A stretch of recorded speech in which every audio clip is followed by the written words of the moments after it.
Jadi karena komunikasi yang tidak efektif ini rata-rata bermasalah. Komunikasi ketika stres, prahitan, ketika tindakan hitam, ketika pasca hitam. Prahitan tuh komunikasi harus good. Supaya apa? Karena tidak takut. Durante hitam, ketika tindakan kita harus good juga. Harus bagus. Harus paham titik kritis komunikasinya. Pasca hitam pun harus bagus. Jangan ngilangan. Ya, dulu sebelum tahun 2018, saya sematan maksal itu yang namanya mencantumkan nomor HP itu tidak mau. Kenapa? Males detail itu. Jujur saya guyuin ini ngomongin beneran ini. Teleponin aja ada masalah, ada bunga, ada apa, sudah males. Tapi setelah 2018, justru saya pasang nomor saya besar-besar. Artinya apa? Komplain itu adalah bukti tanda cinta customer masih percaya dengan kita. Lebih baik dia komplain kepada saya dan saya tahu kesalahan saya apa, daripada dia komplain tapi nggak ke kita. Dia datang ke kompetitor. Ya kalau kompetitornya itu mulutnya manis, tapi dia mulutnya busuk gitu loh. Itu tuh memang karena dia goblok itu. Itu perawat itu bukan perawat sunat itu perawat gigi. Ada yang punya gitu lah. Ini hal-hal kayak gini yang kita hindari. Karena apa? Komunikasinya yang efektif. Next. Nah, kita akan mulai nih. Kita akan mulai. Ya. Ayo. Klik layarnya dulu aja. Ya, klik layar. Oke. Ya. Klik. Ya. Bisa. Nah. Jadi sunat itu apa? Definisi sunat adalah tindakan memotong sebagian atau seluruh dari prepusium, kulit penis. Biar apa? Glandnya terekspos. Artinya apa? Sunat itu adalah mengekspos dari gland penisnya ini dengan memotong. Loh, kalau motongnya nggak full gimana? Maka itu namanya belum sempurna. Kalau dia mau regular itu nutup setengah, seperempat itu belum sempurna. Ya, secara medis, secara syariah itu sudah memotong, tapi secara standar belum standar. Ini yang perlu dipahami. Dok, sekarang muncul berbagai macam style. Katanya sekarang the best aesthetic circumcision is long skin short mucosa. Tapi kan kita style dulu di zaman bapak-bapak itu lagi segini kan, balik ini aja. Kalau nggak potong dikit udah nyatanya anaknya sudah 4, istrinya juga udah buah-buah, ya, udah ampun, ini gimana nih stylenya nih? Oke, next kita ke style sunat. Nah, style sunat yang diakui secara internasional itu ada 4. Dan semua style ini sama-sama mengekspos penis. Style pertama adalah loose and tight, rendah dan ketat. Dia prepusiumnya dipotongnya sedikit sehingga kulitnya optimal mendekati sulcus corona dan mukosanya itu ketat, tight. Cuma disisakan sekitar beberapa mili. Standar WHO dari dari male circumcision, standar WHO itu adalah setengah senti, 0,5 senti atau 5 mili untuk adolescent, untuk dewasa. Dalam surgical gap circumcision itu 2-5 mili. Berbagai macam jurnal-jurnal menunjukkan ideal mukosa itu adalah sekitar 3-7 mili. Range itu pada anak dan dewasa adalah yang paling penting. Nah, penelitian membuktikan bahwa ternyata mukosa yang panjang itu berhubungan dengan resiko ejakulasi dini. Ingat ya, resiko itu pasti terjadi atau tidak? Belum tentu ya. Bisa jadi terjadi, bisa jadi tidak. Dengan meningkatnya 6-10 kali lipat.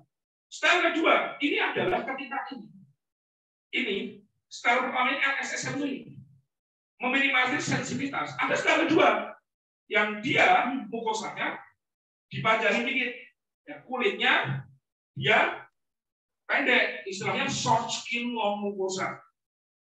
Artinya apa? Bagian sensitifnya dia lebih banyak. Ada tipenya adalah loose and ya, udah ketat. Jadi dia adalah low and loose. Jadi kulitnya panjang, kemudian mukosanya panjang. Akhirnya apa? Ya, ini dia tight ini harusnya. Ini rendah, ini dia ini melipat. Batangnya lipat, sininya pendek. Ada yang dia high and loose. Jadi dia short skin, long mucosa, tapi lipat. Nah, apa yang terjadi kalau lipat? Ketika ereksi, dia nggak akan tegang full. Ada lipatan kulitnya. Pernah lihat yang seperti itu? Ya, itu stylenya. Terbaik yang mana? Pertanyaan kan gitu kan? Selama kita melakukan sirkumsisi di antara 1 di antara 4 ini, sebenarnya secara medis dan secara syariat itu sudah sah. Tapi secara fungsi terbaiknya hingga detik ini, ya, yang dikatakan aesthetic circumcision dan sesuai dengan jurnal-jurnal pendukung adalah tipe yang long and tight, long skin, short mucosa. Next, kenapa seperti ini dok stylenya dok? Ya, ini ada studi namanya fine top sensation.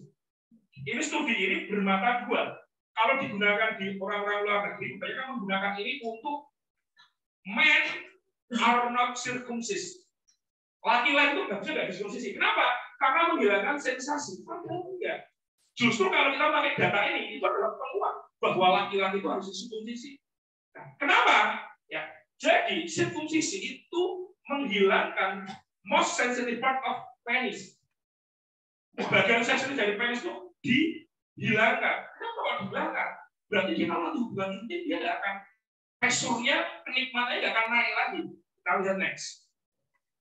Ya, ketika kita melihat fine top sensation ini, bagian paling banyak sensitivitasnya dari penis itu adalah di mucosa, kemudian di bagian pertemuan mucotalus junction-nya, ya, dan di bagian yang warna ini merah, ungu, dan biru. Bagian ini yang dipotong ketika sunat, ya. Sehingga apa? Ketika itu terekspos, gland itu akan penis itu ketika ereksi akan lebih besar. Ya. Kenikmatan cowok terbesarnya itu bukan di helmnya, bukan di batangnya. Tahu nggak di mana? Di sini. Jepitan ini. Jadi kalau dari sirkumsisi, yang warna merah ini masih akan sensitif. Pertemuannya itu di mucotalus junction. Maaf ini udah keluarga semua ya, sudah ya. Yang anak kecil udah ada yang atau itu? Ya, yang online juga udah sunat semua ya. Nggak ada anak kecil di bawah umur kan? Ya. Jadi kenikmatan ketika penis itu masuk ke dalam vagina, salah satu kenikmatannya adalah ketika ya dari bawah sulcus ini hingga pertemuan kulit ini terjepit. Ya, ketika itu terekspos full dalam sunat, itu akan menambah kenikmatan bercinta baik si laki-laki bagi si laki-laki. Ya, dan ketika dia disirkumsisi, maka dia akan ereksinya lebih maksimal pembesarannya, karena dia sudah terbuka full, tidak ada tahanan dari prepusiumnya, sehingga penis bisa keras pada ukuran paling maksimalnya. Ini kalau kita ngomongin fine top sensation-nya. Maka kemampuan seorang ahli sunat menentukan titik-titik sensitif yang kita sesakan ini menjadi penting. Jangan asal potong. Ya. Ya, ada yang dia kulitnya pendek, sini mucosanya yang di frenulum itu bodongnya sampai sana. Wih, mak curut besarnya. Ya, kasihan. Maka beberapa dokter urologis itu rata-rata bagian hijab frenulum 567 itu kulitnya lebih panjang daripada di dorsal, ventral lebih panjang daripada dorsal, area frenulum dimepetin. Kenapa? Ini area paling sensitif. Kegesek beberapa kali udah. Kasihan kan? Ya, cowoknya doang nikmat, istrinya enggak. Nah, inilah fine top sensation. Kemampuan kita sebagai seorang ahli sunat, apalagi di praksi ini, untuk menentukan batas-batas yang akan jadi standar kenikmatan seksualnya, ini akan jadi penting. Kenapa kita harus nentuin kayak gini, dok? Next. Filosofinya seperti ini. Dalam Islam, yang namanya sunat itu hukumnya adalah wajib. Ya, ini saya ngomong Islam ya. Non-Islam, elektif, pilihan. Tapi yang setahu saya yang wajib ada dua agama yang wajibkan sunat. Yang pertama Islam, yang kedua Yahudi. Ya. Itu dua itu yang setahu saya wajib ya. Kalau untuk perempuan, surat perempuan itu keutamaan saja. Pada beberapa aliran tertentu di Indonesia itu ada yang wajib. Kemarin saya habis surat perempuan juga. Surat perempuan itu bukan female genital mutilation ya, bukan FGM ya. Dia cuma mengekspos dari klitoris. Dengan cara dibuka sedikit. Nah, salah satu guru saya, Dr. Yuri, ngomong ini. Beliau adalah konsultan urologi ya untuk pediatrik. Sebagai tenaga medis, sirkumsisi itu bukan hanya sekedar motong reproduksi saja. Tapi kita itu ada indikasi agama aja atau budaya aja. Nggak sesederhana itu. Sirkumsisi itu kita harus memikirkan fungsi dan estetik ke depannya. Itulah tanggung jawab beban moral yang harus dimiliki seorang oleh praktisi sunat. Next. Udah apa ini? Ya, ini indikasi sudah pada familiar ya. Kalau ada kejadian kayak gini, segera disunat. Zoom suaranya nggak jelas. Ya, mohon operator. Dalam itu serosa oblitera sudah berulang rekuren. Next. Nah, ini kalau kontraindikasi ada yang seperti ini dirujuk, diapain? Rujuk ke siapa? Yang kompeten. Siapa yang kompeten? Nah, ini yang harus kita punya koneksi. Apakah kita rujuk ke spesialis? Boleh. Ya, memang akuratnya seperti itu. Pertanyaannya, spesialis apa yang kompeten? Inilah kita pentingnya mengetahui siapa dan kemana kita rujuknya. Jangan sampai kita dirujuk, tapi baliknya lebih parah daripada kerjaan kita. Gitu ya. Bukan remehin, tidak. Tapi ini tanggung jawab kita. Rujuk ke tempat yang benar. Ya, X. Nah, Dokter Darsono, guru saya itu sering ngomong gini. Jangan jadi tukang sunat aja, teman-teman. Jangan hanya jadi praktisi sunat aja. Jadilah ahli sunat yang mengerti dan paham fisiologis dan patologis sirkumsisi. Paham patofisiologis sirkumsisi. Jaga kualitas itu. Yuk, di praksi kita jaga kualitas itu. Insya Allah, cuan itu akan kalau kualitas kita itu oke. Next. Jadi ketika sunat nggak optimal, itu ada 4 hal. Langsung next saja. Nanti ya disembelih Mas Adi ya. Oh, disembelih ini. Ya. Jadi ini anatomi, udah pada paham ya anatomi. Pokok-pokok pentingnya adalah ketika kita nggak memahami anatominya, maka kita nggak akan paham cara mengatasinya, cara repairnya, cara normalnya seperti apa. Jadi itu kamera sama biar orangnya nggak usah lihat aku biar caranya. Ada dua yang mau saya tegaskan. Kegagalan paling banyak dalam sunat karena terutama dalam injeksi, karena ketidakpahaman titik. Injeksi terbaiknya adalah di maksudnya itu Peno Johnson. Baik itu adalah Peno Suprabu Johnson atau Peno Sportal Johnson. Titik itu yang akan minim ketika masuk, minim buka, ya, minim komunikasi. Ketika kita masuknya dari batang mesin buka, kita masuknya dari suprapubik ke arah sana, nggak habis. Dibuka masih geli. Nah, ini harus paham ya. Next. Titiknya. Nah, anatomi penis ini seperti ini. Kita harus pahami. Yang saya market ini namanya adalah Mucotarus junction. Tempat titik ketika kita ngambil klaim kalau umpama pakai metode biotech. Inilah yang akan kita marking. Marking ini adalah di sulcus coronanya. Ketika kita buka, bentuknya seperti ini. Ternyata yang diambil banyak ya. Idealnya mempertahankan mukosa ini juga kira-kira. Yang mukosa dalam ini juga kita marking. Ya, sehingga lebih presisi. Allah, saya bisa tarik, klaim, potong, selesai. Tidak kayak itu sudah ya. Nah, ini. Oke, next. Banyak yang materinya. Vascularisasi, ya ini kata kuncinya. Teman-teman harus paham bahwa penis itu hanya divaskularisasi oleh satu arteri saja, yaitu arteri dorsalis penis itu arteri. Jika itu ada sumbatan, selesai sudah. Satu-satunya komunikasi di dunia sunat yang juga sudah terjadi nggak bisa diapa-apain adalah nekrosis. Iskemik masih jadi atasi. Tapi kalau udah nekrosis itu nggak bisa diapa-apain. Disambung pun biasanya nggak nyambung. Ya, itu sudah masa depannya agak suram. Ya, next.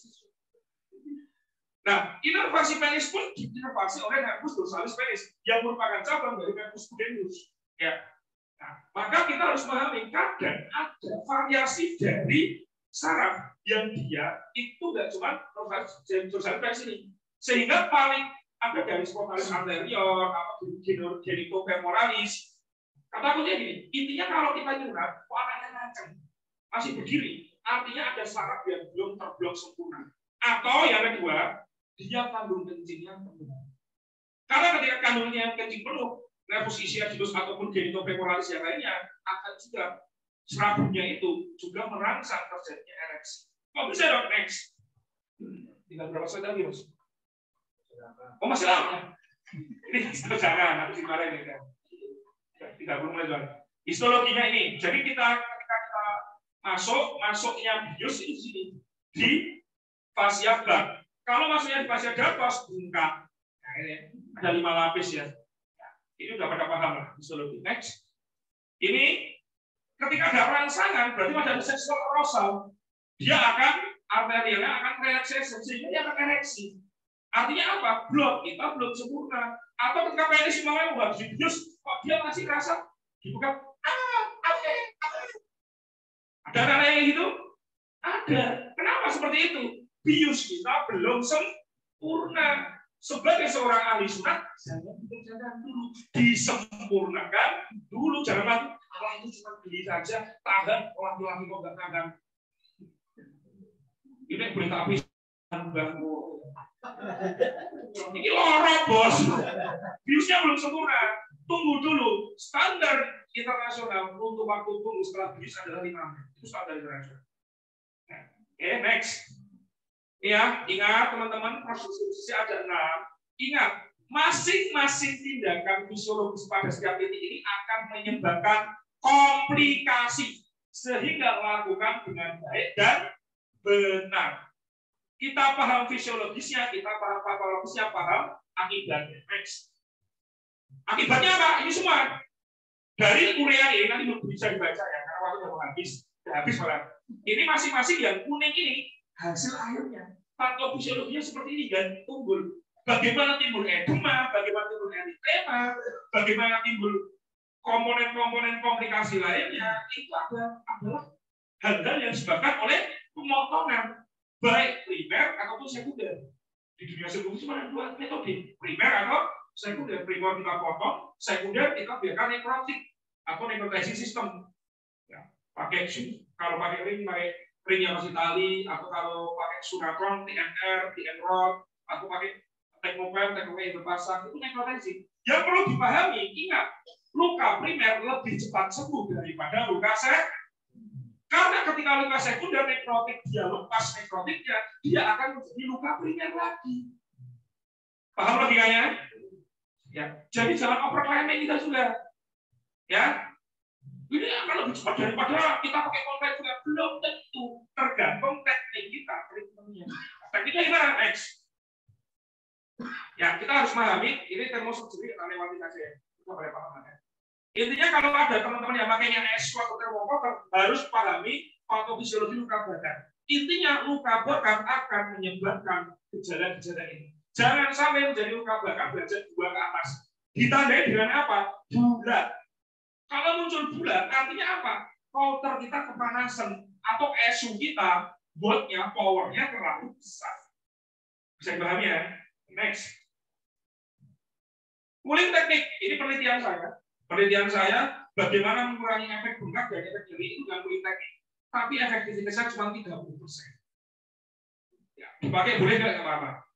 Konsepnya dengan RICE yang dipakai di dunia olahraga. Resting, icing. Ya, patofisiologi seperti ini.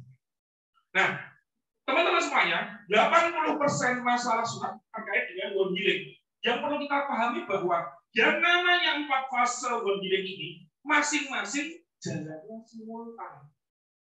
Loh, ini kok udah 2 minggu masih bengkak? Karena ini udah masih jalannya simultan. Ini yang dipahami. Nanti kita kalau ada pertanyaan kita jawab. Next. Terakhir nih. Patofisiologi komplikasi sirkumsisi. Teman-teman, keluhan komplikasi sirkumsisi muncul dari 13 akibat penyebab ini. Yang pertama, SOP-nya benar. Apapun metodenya, gunakan SOP sesuai yang buat metode. Artinya mereka itu tidak ada penelitian yang sudah standarnya. Ada perbedaan signifikan antara namanya komplikasi dengan malpraktek. Yang namanya komplikasi itu adalah kita mengerjakan sesuai SOP, tapi masih muncul keluhan. Itu namanya adalah komplikasi. Jadi itu hal yang normal. Di inform project ada, kita aman secara legal. Bagi Pak Chandra yang kami. Ada yang kedua namanya malpraktek. Malpraktek itu kita tidak menjalankan apa yang ada di, paham ya? Malpraktek itu susah dilindunginya karena nggak kerjakan SOP-nya. Yang kedua tekniknya yang dipakai. Yang ketiga luas perlengketan, aproksimasi pertemuan antara pakai jahitan, stapler, lem, ya pakai klem, pakai ring, ini harus bagus. Hingga nomor 13, artinya apa? Dalam patofisiologi nggak berdiri sendiri, ada berbagai faktor yang saling terkait. Kemampuan seorang ahli sunat, praktisi sunat untuk menentukan bagaimana penanganan dari setiap komplikasi itu penting. Ini faktornya yang mana? Oke, karena waktu terbatas, ya next. Saya cukupkan sekian. Nanti kalau ada pertanyaan, kalau masih ada waktu, kita akan jawab. Sedikit dari saya, semoga bermanfaat untuk teman-teman yang online. Mungkin juga ada pertanyaan, silahkan dicek aja, nggak masalah. Ya, kalau ada yang kurang jelas, nanti next kita akan bikin webinar lanjutannya. Gitu aja ya. Ya nanti tinggal. Assalamualaikum warahmatullahi wabarakatuh. Assalamualaikum. Iya, terima kasih Dokter Imam. Tak terasa waktunya sudah lewat 10 menit lebih. Tapi mau saya potong nanti malah interruptus. Ya, oke, untuk sesi pertanyaan, ya sesi pertanyaan untuk yang teman-teman yang online silahkan ditulis di chat. Kemudian untuk sesi ini kami buka yang offline 2 penanya, silakan. Ya, Mike, tolong dimobilisasikan. Silakan. Tanya apapun boleh.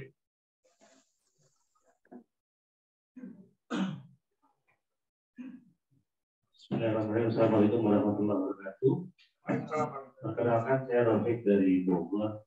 Mau tanya, tadi kan dijelaskan sama Dr. Imam antara iskemik sama nekrotik.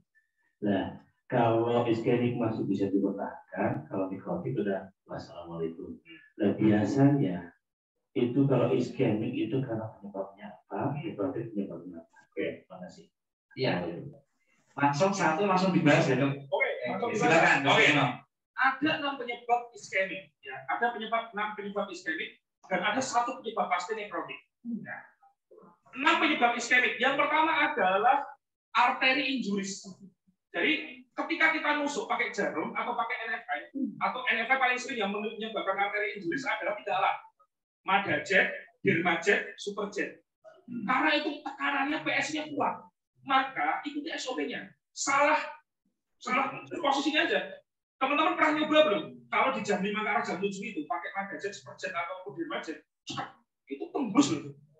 Karena kuat banget, apalagi yang bayi anak-anak itu. Ini hati-hati sekali. Arteri injuris atau perlukaan pada arteri akan memanggil komponen jalur koagulasi dengan jalur sitokinnya. Itu akan bikin sumbatan iskemik. Yang pertama, arteri injuris. Yang kedua adalah emboli. Emboli ini paling sering terjadi bukan karena ada gelembung di dalam spet.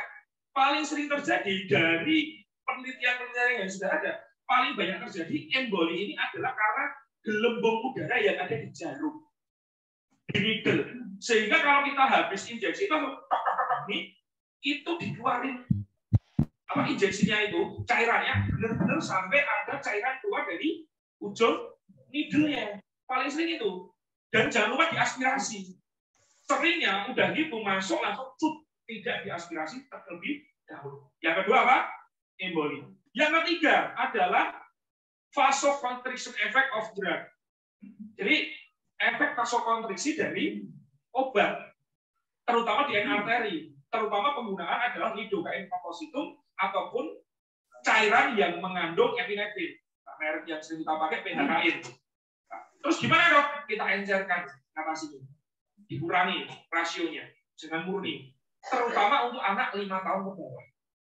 Ya, tuh, itu yang ketiga. Jadi vasokonstriksi efek. Karena dia arterinya nanti juga ikut vasokonstriksi, resiko terjadinya emboli, trombus, ataupun penutupan dari arteri itu kan besar. Walaupun kadang-kadang efek epinefrinnya habis, dia akan kembali normal. Ada yang kayak gitu? Ada yang pernah ketemu tiba-tiba kok biru, tapi selang berapa jam balik lagi normal? Saya lebih dari 20 kali ya gitu. Itu udah nggak bisa tidur itu. Dulu ya gitu ya. Itu yang ketiga. Yang ketiga. Yang keempat adalah anestesia drug in arteri. Itu sudah menyebabkan beberapa penelitian penggunaan obat-obatan tertentu yang bahkan itu tidak ada epinefrinnya. Contoh bupivacain dan sebagainya yang sifatnya toksik itu juga akan bisa akan menyebabkan iskemik juga. Gitu. Hati-hati. Yang keempat itu. Yang kelima adalah strangulation, jeratan dari alat. Kalau tadi ada saya tunjukkan tadi di depan tadi, itu jeratan alat dari seperti ukuran berdua. Ya. Tapi apakah alatnya yang salah? Tidak. SOP operatornya yang kurang baik. Maka harus dipahami jeratan alat itu. Kita bebaskan dia udah normal lagi. Penyembuhannya tapi 45. Saya nangani dari awal sampai akhir. Dari dia itu lukanya itu bukanya hampir 6 cm sampai dia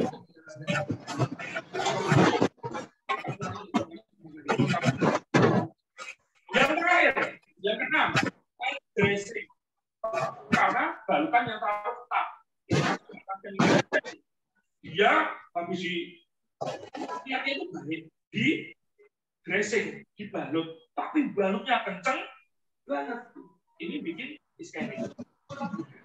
Itu namanya penyebabnya dan cara pengatasannya. Terus gimana? Diomong. Nah, kalau penyebabnya adalah satu, iskemik. Kan? Baik.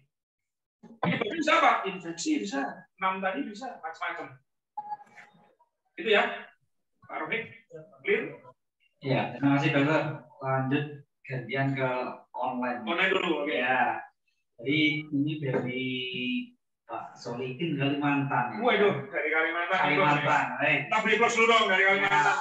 Oke, jadi dia tanya dok, bagaimana teknik yang tepat untuk pemberian anestesi lokal pada anak yang obesitas? Sekaligus kalau obesitas ini juga pertanyaan yang sebelumnya ya. Online juga merger untuk anak yang. Oke, jadi teman-teman, yang pertama adalah sadari kompetensi.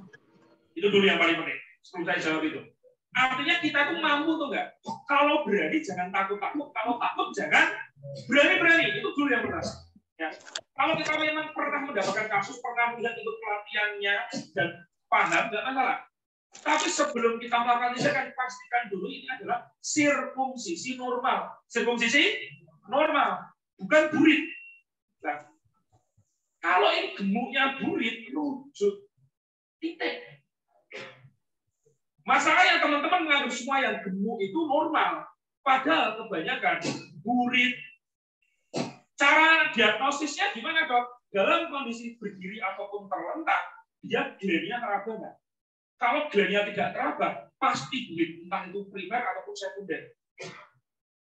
Entah itu grade 1, 2, atau 3. Tapi itu kategori yang sudah burit. Tapi kalau cuma gendut, mungkin saya dokter Imam, tapi nanti dowo. Oh, tangan ini. Enggak ya. Tangan ini juga ya, segini aja ya. Nah, itu baru kita ngomongin cara marking, cara bisnya. Cara bisnya bagaimana dok? Kita tekan sampai pangkal. Ya. Biasanya kalau saya gini, tekan gini, sampai pangkal, kemudian kita injeksi di titik penoskrotalnya tadi. Pastikan penoskrotal ya. Kalau bawah, kalau atas di penosuprakubik. Ya, saya kalau gendut, beratnya di atas 60 kilo, saya pakainya needle 25-26. Tapi kalau dia bawah 60 kilo, saya pakai needle 27. Ya, speknya 3 cc atau 5 cc. Paling sering pakai 3 cc. Oke. Tuh, masukkan. Ngeceknya gimana? Ini bius itu masuk apa enggak? Kalau dulu di kedokteran atau di keperawatan atau di kebidanan itu kan ketika masuk bunyi krek, operator sobos. Kecuali kita pakai needle 23, needle karatan, atau yang murah-murah. Pakainya Terumo orang 27-30 terasa nggak? Nggak terasa. Maka memastikannya ada 3. Yang pertama apa? Ketika kita masukkan obat bius yang ringan. Kalau berat, tak pastikan itu pasti ada dos. Yang kedua, ketika ditarik dikit, tadi suka tarik. Maka dia sudah masuk ke pasien. Ya. Yang ketiga, setelah diinjeksi dia tidak buka. Maka itu titiknya. Ya, clear? Clear. Itu untuk injeksi pada anak gendut, ya, sambil ditekan, ya, diamankan.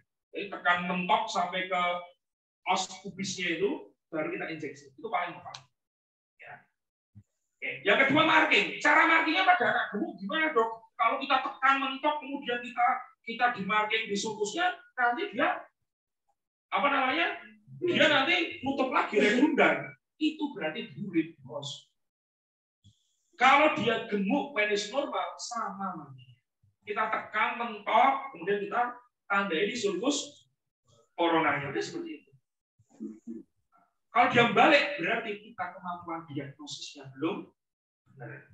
Kita salah diagnosis. Ingat, teman-teman di praksi, kalau saya dari bagian ilmiah selalu menyampaikan, kerjakan kompetensi sirkumsisi yang normal saja. Sing ribet-ribet uncalnya sing kompeten. Monggo mau di rumah sakit spesialis atau dokter yang ahli silakan. Lempar ke dokter imam ya oleh. Tapi kita cari apa? Biar tidurnya nyenyak ya. Daripada kita tidurnya tidak nyenyak. Itu 500.000 1 juta, tapi nanti potensi kerugian ya. Nanti itu Pak Chandra yang bicarakan kayak gitu ya. Ya, ada lagi? Ya, baik. Saya kira cukup, Dok, karena kita sudah habis. Jadi, Bapak Ibu, kalau ada yang ingin konsultasi, mungkin boleh ya, Dok, nanti WA ke beliau. Tapi nanti balasnya biasanya jam 1 malam, Bapak Ibu. Tapi masih dibalas, Pak. Iya, masih dibalas. Untuk teman-teman yang masih mau konsultasi, pasti saya jawab. Dibalas. Tapi balasnya Jam 1. Saya buka chat itu jadi jam 11 sampai jam 1 malam. Iya. Karena satu hari 400-500 chat mesti. Iya. Nah, kalau penting telepon, pasti diangkat kok kalau telepon. Dan inilah mungkin ini adalah salah satu amalan beliau yang memang secara energi positif itu balik, sehingga sunatan beliau itu di atas 25 orang per hari. Jadi beliau selalu membagi ilmu 24 jam gitu kan, sehingga balik-baliknya juga rezeki lagi kan gitu. Itu ya, Dok, ya. Baik, terima kasih, tepuk tangan untuk Dr. Imam.